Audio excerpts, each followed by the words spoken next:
우리의 인생은 아름다운 걸까요? 우리 모두 이 세상에 던져졌죠. 그 던져진 현실을 살아가는 한 사람의 동지로서 묻고 싶습니다. 우리의 생이 진정 아름다운 것입니까? 당신의 인생은 어떻습니까? 때로 우리의 생은 가혹하게도 느껴집니다. 인생이란 고통이라고 말한 철학자가 있듯 삶은 무척 괴롭게 느껴지기도 합니다. 때로는 비정할 정도로 차갑고 정말 구원이란 것이 존재하기는 하는지 의문이 들 정도로 비참한 일들이 가득합니다. 열심히 나름대로 최선을 다해서 살아가는데도 늘 아등바등 헤엄치는 느낌입니다. 우리를 둘러싼 세계가, 현실이, 사람들이 내 생각과는 다르게 흘러가는 이 모든 상황이 다 나를 공격하는 것처럼 느껴지기도 합니다. 무엇을 믿고 살아가야 하는지 의문이 듭니다. 쇼펜하우어는 이 세상이, 우리의 인생이 벗어날 수 없는 고통의 연속이라고 했습니다. 그에 의하면 이 세상은 의지의 세계고 그 의지 자체가 사악하기에 우리는 영원히 고통스러울 수밖에 없다는 결론을 내립니다. 하지만 저는 그 말에 동의하지 않습니다. 우리의 삶이 비참한 염세주의의 세계에서 머물기에 그의 염세적 결론에는 너무나 많은 논리적 오류가 있기 때문이고 또 우리의 인생이 그보다 훨씬 더 높은 가치와 아름다움을 갖추고 있으리라 믿기 때문입니다. 애초에 그의 염세주의는 의지에 대해 이야기한 그의 이론에 비해서는 그리 진지하지도 정교하지도 않기도 하고요. 물론 이는 제가 아니라 후대의 연구자, 철학자들이 조목조목 비판한 내용을 옮긴 것에 지나지 않습니다. 저는 염세주의에는 동의하지 않지만 세상이 결코 우리에게 따뜻하거나 포근하지 않다는 것에는 동의합니다. 우리를 둘러싼 우리의 환경은, 세계는 무척 불친절하죠. 세상은 악의를 품고 있다. 쇼펜하우어가 그렇게 절망한 이유도 짐작할 만합니다. 조금만 빈틈을 보여도 이 세상은 우리를 흠씬 두들기고 악의에 가득한 사람들이 저마다 괴성을 지르며 덤벼드는 곳이니까요. 약한 모습을 보이는 이에게 관용을 보이기보다는 더욱 무자비한 폭력으로 대응하는 것이 우리가 처한 환경입니다. 이런 환경에서도 인생이 아름다워질 수 있을까요? 영화 인생은 아름다워는 이 질문에 대한 해답을 가지고 있는 작품입니다. 단도직입적으로 말하자면 저는 인생이 아름다워질 수 있는 것은 인생에서 다가오는 몇 가지 선의의 순간들 그리고 작은 선물과도 같은 사건들이라 생각합니다. 우리는 그 선의에 행복해지고 작은 선물에 미소 지을 수 있기 때문입니다. 놀랍게도 우리가 살아가는 세상에는 이처럼 어두운 환경임에도 믿고 살아갈 만한 그리고 감동할 만한 것들이 있습니다. 오늘의 리뷰는 인생은 아름다워에 대한 리뷰이면서 동시에 이 영화가 전달하는 메시지 그 자체에 집중하는 리뷰입니다. 생각지도 못한 순간에 다시 이 영화를 꺼내고 보고 생각하고 말하게 된 건 즐거운 일입니다. 타이밍이 뜬금없기는 하지만요. 여러분 이제부터는 치명적인 스포일러가 포함되어 있습니다. 90년대 후반을 장식한 가장 아름다운 이야기 그 자체로 길이길이 기억되는 명작의 반열에 오른 작품이니 혹시라도 보지 못했다면 얼른 보고 와서 리뷰를 감상해 주시기 바랍니다. 그럼 시작합니다.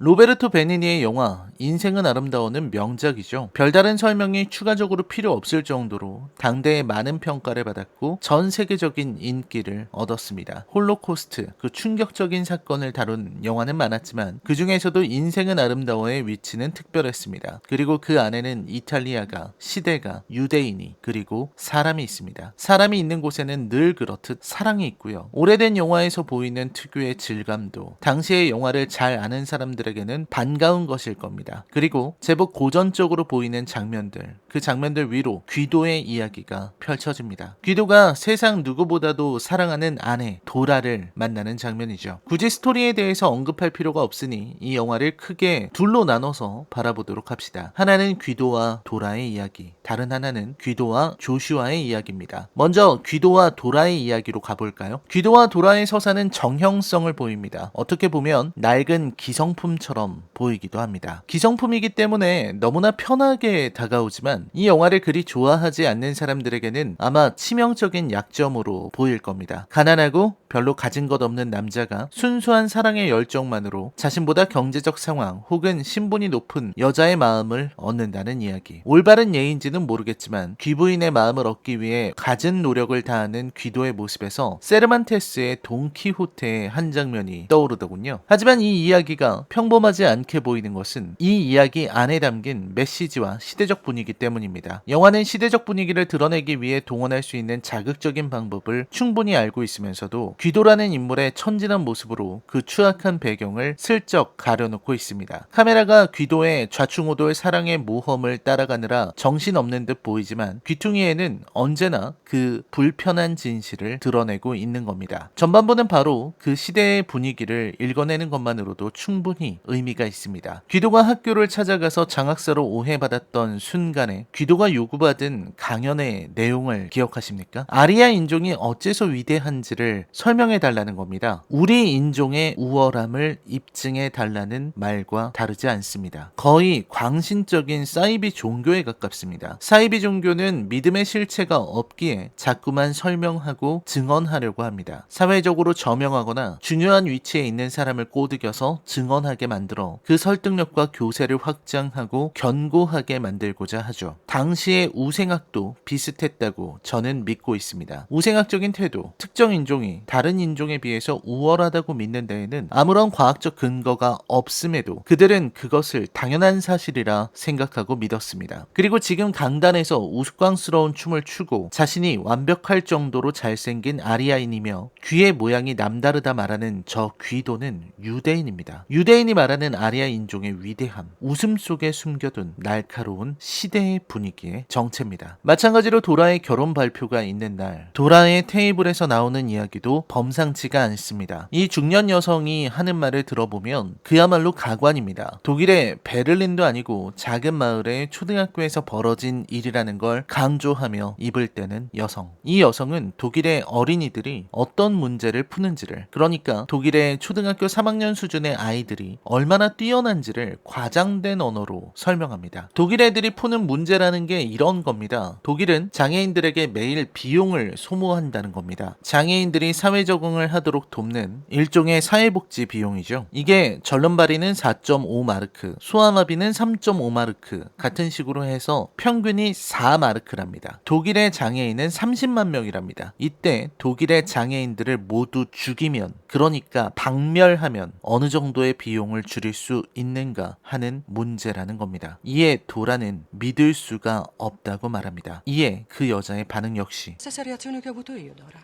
Dio mio, non è possibile. 믿을 수가 없다. 이 부분에서 도라의 표정과 여성의 표정이 상반된 것이 보일 겁니다. 도라의 표정은 경악, 충격, 두려움이 섞인 표정입니다. 장애인을 대놓고 학살하겠다는 내용으로 산수 문제를 만들어서 그 어린 학생들에게 아무렇지도 않게 제출하는 그 현실에 놀란 거죠. 그만큼 장애인에 대한 차별과 혐오가 만연하고 또 자연스럽다는 걸 보여주는 대목이라고 도라는 정확하게 읽은 거죠. 문제에 내포된 의미를. 하지만 이 여성의 표정은 다릅니다. 이 여성이 보여주는 놀람은 경탄, 존경, 찬양에 가까운 감정입니다. 이 여성은 독일의 아이들은 정말로 우수하고 우월하다면서 이 문제를 풀기 위해서는 방정식을 알아야 하고 비율에 대해서 알아야 하기 때문에 거의 고등학생 수준의 수학적 지식이 필요하다고 역설합니다. 독일의 어린이들은 우월하고 우수한 인종이기에 수학을 잘한다는 전형적인 나치식 우생학적 발상이죠. 이에 도라와 결혼하기로 한 남자가 어이없다는 표정으로 반박합니다. 이건 그냥 곱하기 문제라고, 30만 곱하기 4는 120만, 간단한 문제인 거라고 지적하죠. 하지만 여성은 물러서지 않습니다. 그건 우리가 어른이기 때문에 간단한 거라면서 독일의 어린이들은 우리 어른들만큼 우수한 두뇌를 가졌다고 찬양합니다. 이 여자가 생각하는 독일인의 우수함은 그야말로 아무런 근거도 없는 환상에 불과합니다. 그 환상을 굳게 믿으면서 그 여자는 독일을 찬양하는 거죠. 이게 굉장히 일상적인 회화, 그것도 결혼을 알리는 파티 장소에서 사교를 목적으로 나누는 정보교환이라는 게 충격적입니다. 당시의 사회가 얼마나 비정상적인지를 보여주는 하나의 좋은 예시이기도 합니다. 그리고 귀도는 삼촌의 말을 보게 되죠.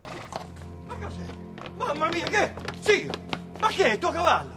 Ma che impressione, ma che hanno fatto? L'hanno truccato. 이 장면은 당시에도 유대인 차별이 심했음을 보여주는 장면이면서 동시에 이 즐거운 이야기 뒤에 숨겨져 있는 시대적 배경을, 그 어두움을 여지없이 보여주는 장면이기도 합니다. 귀도의 유쾌한 모습과 언뜻 보기에는 파티용 분장을 한 것처럼 보이는 말의 모습이 어우러집니다. 그리고 유대인이 타고 있다는 문구가 적힌 말의 위에 올라탄 귀도의 모습은 이 영화가 전하려는 메시지를 상징적으로 보여주는 장면이기도 합니다. 많은 작품 작품이 이야기 속의 시대적 분위기를, 메시지를 넣으려 노력합니다. 하지만 세련되게 표현하기란 참 어렵죠. 저는 그 해법 중 하나를 이 작품이 제시하고 있다고 생각합니다. 세련된 표현은 기교에서 나오는 것이 아니라 주인공의 행동, 반응, 성향에 녹아들듯 드러나야 한다고 생각합니다. 로베르토 베니니는 찰리 채플린을 연상시키는 방식으로 그 이야기를 풀어냈습니다. 뒤에 나오는 수간 번호에서 알 수 있듯 이 영화는 일정 부분 채플린을 향한 오마주가 담겨 있다고 해야겠죠. 그러나 이 영화를 보면서 시대적 분위기와 메시지만을 읽으려 하는 것은 자칫 이 영화가 말하고자 하는 본질을 놓치는 일이 될 수 있습니다. 이 영화가 말하고자 하는 것, 그 본질은 무엇일까요? 바로 이타적인 마음, 다시 말해 사랑의 위대함일 겁니다. 도라와 귀도의 관계가 상투적으로 보이지만 그럼에도 아름다운 이유는 귀도의 한결같은 이타심 때문입니다. 도라를 원하고 사랑하고 도라에게 뭐라도 해주고 싶은 귀도의 마음에는 먼지 한 톨 묻어있지 않습니다. 도라는 언제나 어두운 표정을 하고 있습니다. 원치 않는 결혼, 바라지 않은 삶, 주위에서 오가는 말들에 지치고 무너진 상태. 그런 도라의 앞에 나타난 귀도라는 남자. 이 남자가 해줄 수 있는 건 별로 없습니다. 잘생긴 사람도 아니고 많이 가진 사람도 아닙니다. 차를 운전할 줄도 모르고 어떻게 비를 피하는지도 모르지만 말도 안 되는 방석 같은 걸 들어서 우산처럼 도라에게 건네줄 수 있는 남자죠. 생각해보면 재미있는 게 저 작은 방석 같은 간이 우산으로는 한 사람도 제대로 비를 피할 수 없습니다. 도라는 아마 완전히 젖었을 겁니다. 그럼에도 도라는 불평 한마디를 하지 않아요. 도라를 위해 레드카펫을 깔아주고 자신이 할 수 있는 최선을 다해서 도라에게 잘해주려고 하는 그 마음을 느꼈기 때문입니다. 도라는 귀도와 있을 때는 웃을 수 있습니다. 그게 도라가 귀도를 선택하는 이유입니다. 우울이 내려앉은 그녀의 마음에 미소를 떠오르게 하는 것. 그것은 귀도가 보여주는 도라를 향한 사랑의 힘일 겁니다. 이타심은 참으로 놀라운 것이죠. 다른 누군가를 위해서 무언가를 할 수 있다는 것은 인간이 가진 위대한 힘일 겁니다. 개인적으로 가장 좋아하는 말이 바로 우리는 마음에 사랑을 품고 많이 배워야 한다는 말입니다. 정확한 워딩은 좀 다르기는 하지만 결국 우리가 아무리 많이 배우고 세상에 대해 알아간다 하더라도 그 안에 사랑을 품지 않으면 안 된다는 의미이기도 합니다. 우리를 둘러싼 세상이 아무리 비정할 정도로 가혹하다 해도 그 삶을 버티게 만드는 가치가 바로 마음에 품고 있는 다른 누군가를 위한 행동들입니다. 그것만이 타인의 마음을 움직이고 위로를 전해줄 수 있습니다. 우리는 항상 위로가 되는 것을 찾아다닙니다. 그런 이야기를, 그런 사건을, 그런 작품을, 그런 사람을. 그리고 위로에는 언제나 누군가의 마음이 있는 법이죠. 이 차가운 세상에서는 서로 안아주는 것 외에는 따뜻해지는 방법이 없는 듯합니다. 그리고 영화는 귀도를 통해 바로 그 이타적인 마음을, 사랑을 보여주려 합니다. 조슈아의 등장, 유대인에 대한 차별이 심해져 모든 물건을 반값에 팔고 사업을 접으려는 귀도. 그리고 그런 조슈아와 귀도에게 들이닥친 불행. 이제 두 사람은 수용소로 갑니다. 도라는 자진해서 수용소를 향합니다. 남편과 아들을 위해서는 어디라도 갈 수 있는 거죠. 이제부터 귀도는 위대해집니다. 이 영화 최고의 장면이 거의 1시간 동안이나 계속해서 이어집니다. 거의 장면마다 설명할 필요가 없을 정도로 그 의도도 의미도 완벽하게 전달되고 있습니다. 이 영화가 뛰어난 이유죠. 귀도는 아들의 앞에서 아들을 안심시키고 이 위험한 세상으로부터 아들을 지키려고 합니다. 아들이 공포에 휩싸이고 패닉에 빠져서 정신이 붕괴되는 것만은 막아야 한다고 생각한 겁니다. 그 엄청난 폭력과 사륙의 현장에서 아들을 지키기 위해서 귀도는 자신이 할 수 있는 모든 용기를 다 끌어다가 써버립니다. 거듭 말하지만 우리를 둘러싼 환경은 그야말로 극악합니다. 귀도와 조슈아가 간 유대인 수용소를 보세요. 그곳에는 유대인을 죽이기 위한 악의가 가득합니다. 인간의 가장 위대한 가능성이 이타심이고 사랑의 마음이라면 인간의 또 다른 본질은 타인을 향한 악의일 겁니다. 누군가가 망하길 바라는 마음, 타인을 괴롭히고 싶은 마음, 이해나 수용보다는 배척과 낙인 찍기를 즐기는 마음, 그리고 타인의 고통을 조금도 생각하지 않고 휘두르는 폭력. 그 폭력의 근원은 우리가 살아가는 현실에서 여지없이 밝혀집니다. 영화 모가디슈에서는 어린아이들이 총을 들고 잔인하게 변합니다. 쉰들러 리스트나 인생은 아름다워 같은 영화에서는 홀로코스트의 충격이 벌어집니다. 누군가는 이렇게 말합니다. 전시니까, 전쟁 중인데다 인류의 역사에 흔치 않은 집단들의 발현이니까 이렇게 비정상적인 사건이 벌어지는 거라고. 하지만 바꿔 말하면 이렇게 말할 수 있죠. 우리가 인터넷에서 보는 일상적인 공격과 혐오와 증오, 그야말로 익명의 가면 뒤에서 펼치는 그 공격성, 지옥과도 같은 환경이야말로 인간의 본질에 가까운 것이며, 전시라는 상황은 그 악이라는 이름의 본성을 제어하지 않아도 되도록 고삐를 풀어주는 일에 지나지 않는다는 것. 즉, 인간이 가진 악의는 언제나 존재합니다. 그게 얼마나 드러나느냐, 드러나지 않느냐의 문제일 따름이죠. 홀로코스트의 본질도 그와 같습니다. 나치당은 유대인을 학살했죠. 그 수는 600만에 달한다고 합니다. 그야말로 대학살도 이런 대학살이 없습니다. 하지만 이때 나치당은 유대인뿐 아니라 동성애자, 장애인 등에 대한 차별도 동시에 실행했습니다. 나와 다른 것에 대한 혐오, 나와 다른 것을 구분하고 증오하고, 그럼으로써 자신의 지위에 안정감을 느끼는 인간의 심리가 만들어낸 하나의 아비규환. 홀로코스트에 동원된 독일인들은 아무런 죄책감도 없이 유대인을 죽였습니다. 그들을 인간으로 생각하지 않기 때문에, 우생학 때문에, 그들과 피가 섞여서는 안 되기 때문에 인간의 존엄 따위 생각하지 않고 죽일 수 있습니다. 이렇게까지 잔인해질 수 있는 것이 인간입니다. 그 잔혹한 폭력의 순간에 귀도가 있습니다. 귀도는 아들을 지켜야 합니다. 가혹한 학교 폭력이나 가정 폭력에 노출된 아이의 정신이, 마음이 붕괴되는 사례를 많이 보셔서 아시겠지만, 폭력은 인간의 육체가 아니라 영혼을 파괴하는 행위입니다. 물리적인 폭력뿐 아니라 언어적인 폭력, 그리고 가혹한 환경에 노출되는 것이 모두 같은 결과를 가져옵니다. 하물며 유대인 수용소라니. 아이들이 살아남는다고 하더라도 평생을 제정신으로 살지 못하게 되기에 충분한 환경이죠. 그렇기에 귀도는 아들을 지키기 위해서 불가능한 일을 행합니다. 귀도 역시 불안하고 두려울 겁니다. 얼마나 무서웠을까요? 자신의 아니만큼 소중한 것이 또 있을까요? 하지만 조슈아가 있기 때문에, 세상 아무것도 모른 채 끌려온 이 아이만큼은 지켜줘야 하기에 귀도는 세상과 투쟁하기 시작합니다. 아들에게 이 상황을 게임이라고 설명하고, 점수를 따고 상품을 얻는 규칙을 설명합니다. 그리고 아들을 위해서 통역을 자처하며 앞에 나서는 행위까지. 이 모든 것이 귀도로서는 목숨을 건 행위입니다. 영화를 보면 볼수록 가슴이 아픈 이유는 귀도의 눈동자 속에서 두려움과 불안을 읽을 수 있기 때문입니다. 혹시라도 잘못될까봐 두려워하면서도 아들을 위해서 얼른 나서는 그의 용기, 아들의 마음을 지켜주고자 하는 그 용기에 주의도 감화됩니다. 귀도가 떠드는 것을 다른 유대인들이 방관하는 이유도 조슈아를 지키고자 하는 그의 마음을 알았기 때문일 겁니다. 영화를 보다 보면 귀도의 처절하고 애처로운 몸짓에서 그가 얼마나 용감하고 멋진 사람인지를 알게 됩니다. 용기란 타인을 위해서, 내가 지켜야 할 다른 누군가를 위해서 내는 것입니다. 그리고 멋진 사람은 다른 누군가를 위해서 웃어줄 수 있는 사람이죠. 귀도는 아무리 힘들고 두려워도 조슈아의 앞에서 미소를 잃지 않습니다. 강제 노역에 시달릴 때도, 괴로운 일을 겪을 때도, 마지막 순간까지도 귀도는 조슈아를 위해서 무엇이든 할 수 있었습니다. 그만큼 그가 강하게 느껴지는 이유죠. 그 누구보다도 강하게 느껴집니다. 총을 든 군인보다도. 아무것도 없는 귀도가 더 강한 사람이죠. 폭력은 더 큰 폭력 앞에 굴복하지만 귀도는 그 어떤 것으로부터도 굴복하지 않기 때문입니다. 이타심이 용기입니다. 다른 사람을 위해서 내는 것이 용기입니다. 타인을 공격하고 비난하고 손가락질하는 것은 비겁입니다. 그런 비겁한 행위는 잔인할 따름이지 무엇도 전달하지 못합니다. 영화는 가장 아름다운 클라이맥스를 보여줍니다. 사라진 이들을 찾는 귀도, 수용소를 버리고 퇴각해야만 하는 독일군은 최악의 결정을 내립니다. 후퇴하기 전에 남은 유대인들이라도 다 죽이고 가자는 거죠. 도대체 왜? 라는 의문이 들 정도로 맹목적인 악의가, 인간의 악의가 드러나는 대목입니다. 유대인을 죽이는 것을 마치 정당한 정의 집행이나 마찬가지라고 생각했기에 그들은 마음껏 살인을 저지르는 겁니다. 잔혹하게. 귀도는 아들을 찾아냅니다. 조슈아는 그전에도 저처럼 작은 상자에 들어가는 걸 좋아했죠. 귀도와 조슈아만 알 수 있는 사인, 두 사람의 눈이 마주치고 귀도는 언제나 그렇듯 윙크를 하고 우스꽝스러운 걸음을 보이면서 조슈아에게 마지막 인사를 합니다. 그리고 귀도의 죽음을 처리하는 영화의 방식은 그야말로 담담합니다. 골목을 보여주고 그 안으로 들어가는 두 사람, 총격 소리가 나고 독일군 병사만 나옵니다. 그렇게나 처절한 장면을 영화는 아무 감정도 담지 않은 채 담담히 보여줍니다. 있습니다. 그 차갑고 냉정한 표현에 소름이 끼칩니다. 영화관에서 처음 이 작품을 볼 때 골목으로 들어간 후 총격 소리가 들리는 장면에서 관객들의 비명이 들렸습니다. 살인을, 학살을 아무렇지도 않게 생각하는 당시 독일군의 만행을 보여줌과 동시에 귀도와 조슈아가 처했던 현실이 얼마나 가혹했던지를 보여주는 장면이기도 합니다. 관객들이 귀도의 사망 장면에서 충격을 받는 이유는 역설적이게도 귀도의 모습에서 잠시나마 현실의 괴로움을, 홀로코스트의 잔혹함을 잊을 수 있었기 때문입니다. 그러니까 우리는 귀도의 저 밝은 모습, 과장된 언어와 행동, 우스꽝스러운 표정을 보면서 마치 조슈아가 된 것처럼 홀로코스트의 그 처참한 현실을 지울 수 있었습니다. 조슈아처럼 귀도의 의도대로 그의 재밌는 모습을 보며 웃을 수 있었습니다. 영화는 관객들에게 조슈아의 입장을 이해시키고 동시에 귀도의 희생을 통해 현실을 뒤늦게 깨닫게 만드는 식으로 전개하면서 이 영화의 제목에 대해 생각하게 만듭니다. 인생은 아름다워. 포스터를 보면 사랑에 빠진 귀도와 도라의 모습과 자전거가 보입니다. 자전거에는 조슈아가 타고 있습니다. 그리고 그 뒤로 이탈리아의 거리가 있는 장면과 없는 장면이 있는데 저는 이탈리아의 거리를 보여주는 포스터를 좋아합니다. 어떤 장면으로 봐도 이들은 서로 사랑하고 입을 맞추고 있습니다. 하지만 그 뒤로 보이는 이탈리아의 모습은 어딘지 모르게 음침하고 을씨년스럽습니다. 뒤로 보이는 어두운 시대의 그림자 위에 이들의 사랑이 애처롭게 빛납니다. 참으로 역설적인 그러면서도 장난스러운 영화입니다. 영화의 초반부에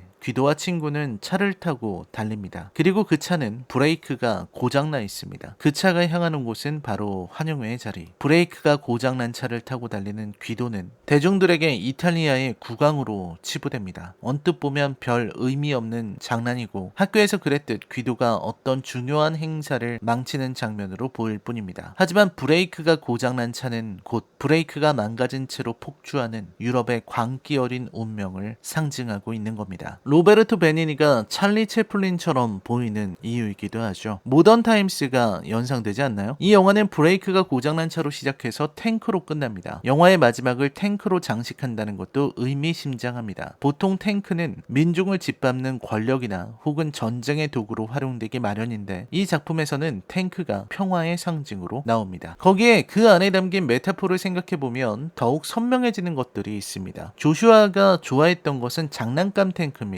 이것은 무엇을 의미하나요? 장난감은 어디까지나 평화의 상징입니다. 인생은 아름다워는 마치 비웃듯 장난감 탱크와 진짜 탱크를 구분합니다. 조슈아가 들고 있는 장난감 탱크는 거짓된 평화입니다. 그 장난감 탱크는 아무것도 가져오지 못해요. 귀도는 조슈아에게 게임을 제안합니다. 그 게임의 본질은 견디는 것이었습니다. 나치 치하에서 유대인들은 그렇게 견뎠습니다. 그리고 조슈아의 앞에 진짜 탱크가 나타납니다. 나치 치하에서 숨죽이며 살아온 유대인들이 바라온 것은 진짜 탱크입니다. 아이들을 위안하기 위해서 준 장난감, 가짜 탱크가 아니라요. 그래서 조슈아가 탱크를 보고 환하게 웃을 때 이 영화가 마련해둔 메시지와 감동이 전해지는 겁니다. 그게 바로 진짜 평화거든요. 탱크 자체가 평화의 메시지가 되는 영화도 찾아보기 쉽지 않을 겁니다. 박사가 말하는 수수께끼 역시 우리가 놓치지 말아야 하는 부분일 겁니다. 처음에 말한 수수께끼는 침묵의 수수께끼죠. 당신이 나의 이름을 부르면 나는 이미 그곳에 없습니다. 나는 누구일까요? 나는 수수께끼입니다. 이 수수께끼는 깊은 의미를 지니고 있습니다. 즉 당시 이탈리아를 살아가는 사람들의 생존 방식을 설명한 것이기 때문입니다. 유대인들에게 생존의 유일한 도구는 침묵이었습니다. 그들은 침묵함으로써 생존하려 했습니다. 섣부른 저항보다는 끈기 있는 저항으로서의 침묵을 선택했습니다. 그렇게 할 수밖에 없었던 것이 당시의 시대였습니다. 그리고 그 이미지가 극대화되는 것이 영화의 마지막입니다. 귀도가 조슈아에게 마지막으로 제시한 게임이 바로 침묵 게임이죠. 그리고 그 침묵 게임의 결과 조슈아는 구원됩니다. 처절한 현장에서 그들이 선택할 수 있었던 것은 참고 견디는 것, 그 어떤 어둠도 그 어떤 고난도 견뎌낼 수 있다는 것, 그것이 영화의 메시지입니다. 그리고 그 견딤을 위해서는 반드시 누군가가 필요하다는 것도요. 조슈아에게 귀도가 있었고 귀도에게 조슈아가 있었듯. 박사의 마지막 수수께끼는 와해된 언어에 가깝습니다. 이것은 오리일까? 하는 질문에서 우리는 이 이게 2차 세계대전의 종전을 암시하는 말이라고 받아들일 수도 있습니다. 바꿔 생각하면 박사가 앞으로 닥쳐올 비극을 미리 암시해주는 것이라 해석할 여지도 있습니다. 하지만 저는 그 안에서 본질적인 면을 봐야 한다고 생각합니다. 당시 유대인들에게, 유럽을 살아가는 사람들에게 내일이란, 미래란 그 수수께끼처럼 도통 알 수 없는, 마치 연기가 꽉 차서 아무것도 보이지 않는 그런 불투명한 세계라는 것이죠. 그걸 말하기 위해서 영화는 박사의 수수께끼를 말합니다. 그 시대에는 그렇게밖에 말할 수 없었으니까. 오랜만에 명작을 다시 살필 수 있어 좋았습니다. 생각이 나신다면 오랜만에 인생은 아름다워를 다시 보는 것도 좋을 것 같습니다. 예전에는 보이지 않았던 것들이 보일 수도 있으니까요. 대사의 의미도, 머리 위에서 깨지던 계란의 메타포도. 인생은 아름다워에 대한 제 평점은 10점 만점에 9점입니다. 거의 완벽에 가까운, 시대를 넘어선 걸작이라는 칭호에 어울리는 작품이라 생각합니다. 다른 누군가를 위해서 귀도처럼 용기를 낼 수 있을까요? 스스로를 돌아보게 만드는 작품이고 또 자신을 얼마만큼 성장시킬 수 있는 영화라고 생각합니다. 조슈아가 모든 게임을 끝내고 받은 탱크가 하나의 선물이듯 인생에도 선물이 필요합니다. 그런 의미에서 이 영화 인생은 아름다워 역시 관객들에게 보내는 하나의 선물인 셈이죠. 이 리뷰도 선물이 될 수 있다면 좋겠습니다. 라이너의 컬처 쇼크 영화 리뷰는 계속됩니다. 저는 다음 리뷰로 찾아뵙겠습니다. 시청해주셔서 감사합니다.